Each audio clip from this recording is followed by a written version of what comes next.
Halo, jumpa kembali dengan saya. Kali ini saya akan membahas materi tentang senyawa dan campuran, yaitu materi di kelas 10 ataupun kelas 1 SMA. Saya ingatkan kembali sebelum kita bahas senyawa dan campuran. Masih ingat materi sebelumnya itu saya membahas tentang unsur.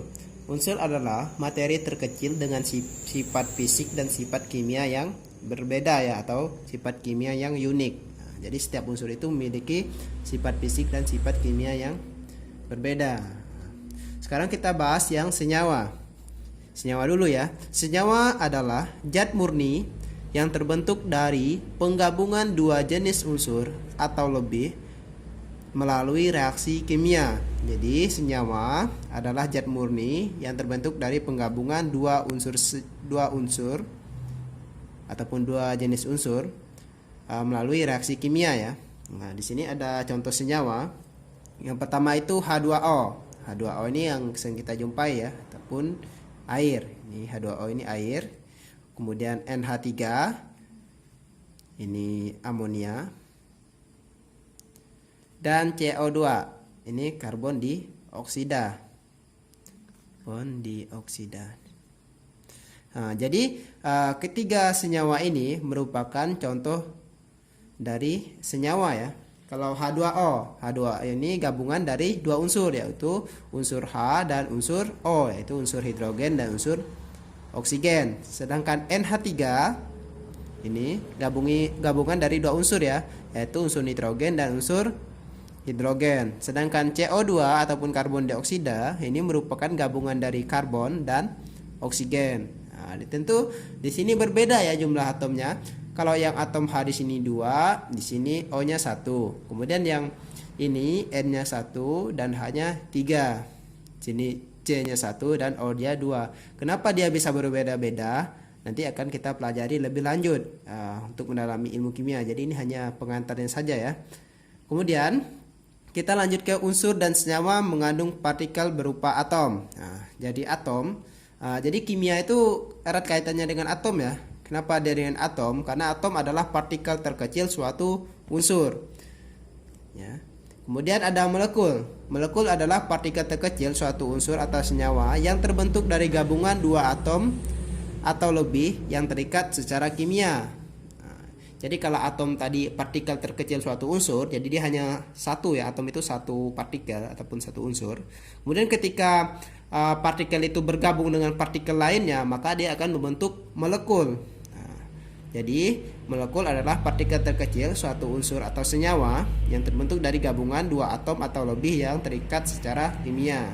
Nah, jadi gabungan dua atom atau lebih ini membentuk molekul. Sekarang kita lanjut ke molekul unsur. Nah, dalam molekul unsur ini ada dua ya, ada diatomik dan ada poliatomik. Kalau diatomik dia gabungan dua atom sejenis.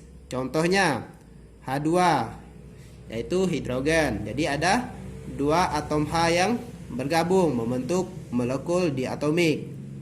Kemudian F2 atau fluor. Jadi ada dua atom F yang bergabung membentuk molekul diatomik. Kemudian Cl2.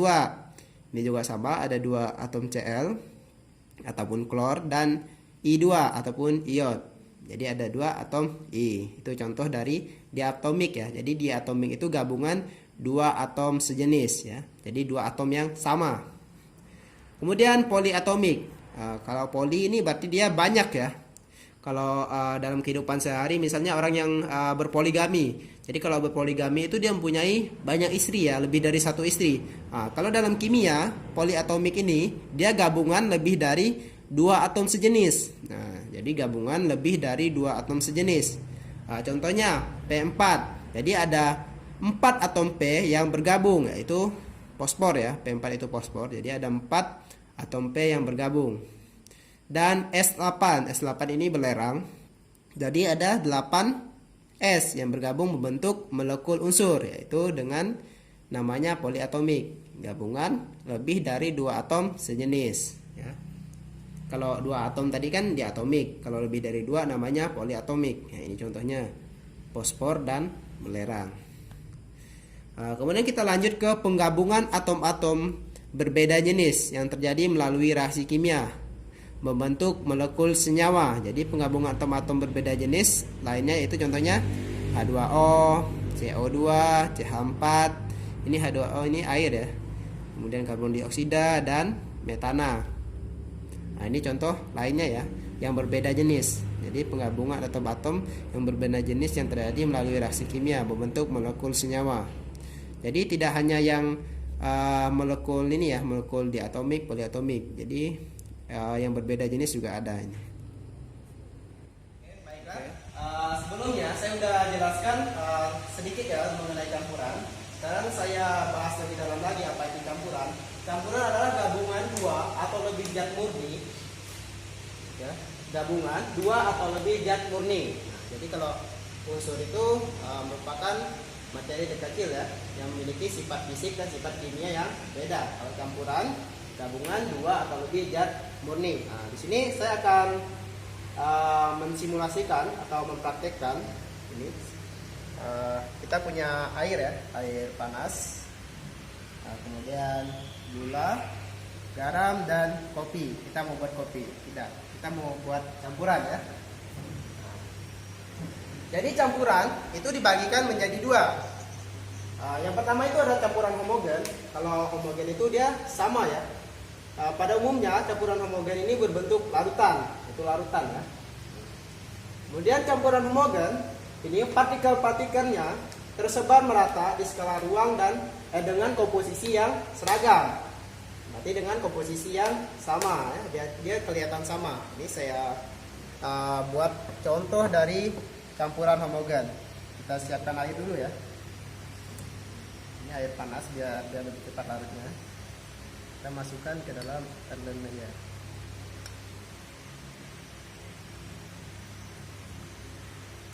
Ini sampai agak panas. Ini tebal bapak teman-teman.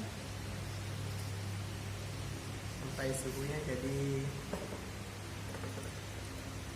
100 derajat Celcius ya. Ini sudah mendidih. Nah, ini ada air panas. Kita akan membuat campuran homogen. Nah, di sini zat murninya ada air, kemudian gula, ini gula ya, dan garam.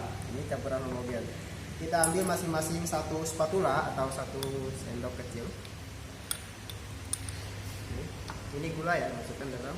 Jadi zat murni yang pertama itu ada air, kemudian tambah gula. Dan kita tambahkan garam. Ini garam ya. Garam juga zat murni.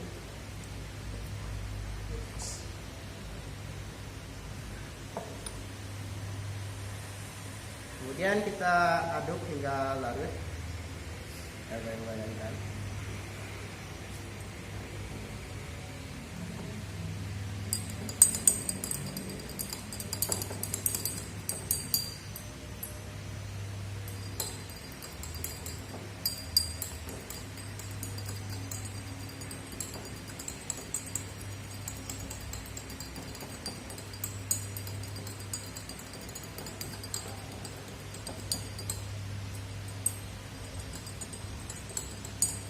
Kita aduk sampai larut semuanya ya, sampai larut merata.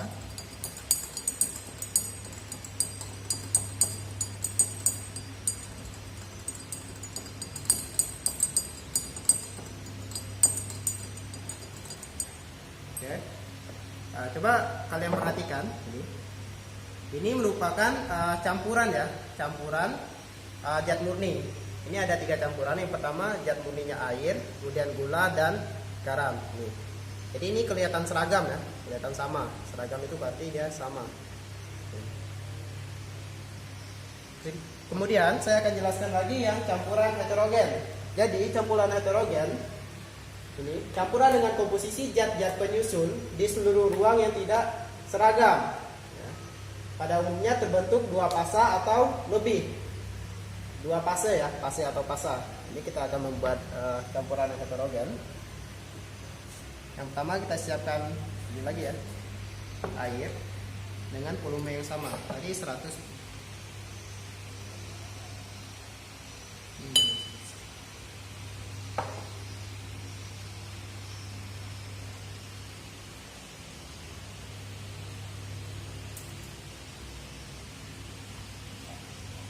Jadi kurang lebih sama ya volumenya. Nah, kemudian kita tambahkan ini ya, zat murninya ada air, gula, garam, dan kopi. Jadi ada 4 zat murninya. Masing-masing kita tambahkan 1 spatula. Ini garam. Ini tadi gula, ini garam ya. Dan ini kopi. Kemudian kita aduk dengan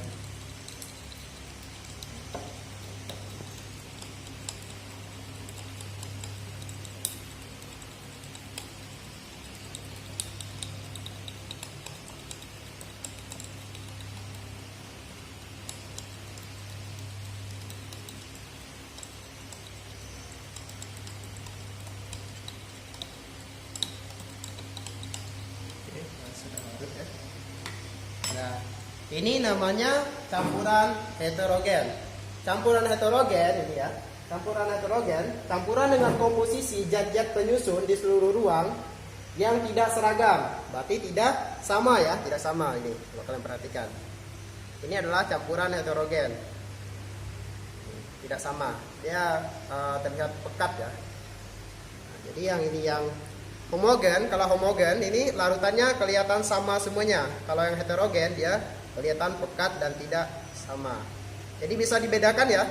Yang ini campuran homogen dan ini campuran heterogen. Kalau tadi kita udah mempelajari tentang campuran ya. Campuran. Nah, sekarang kita lanjut ke wujud materi.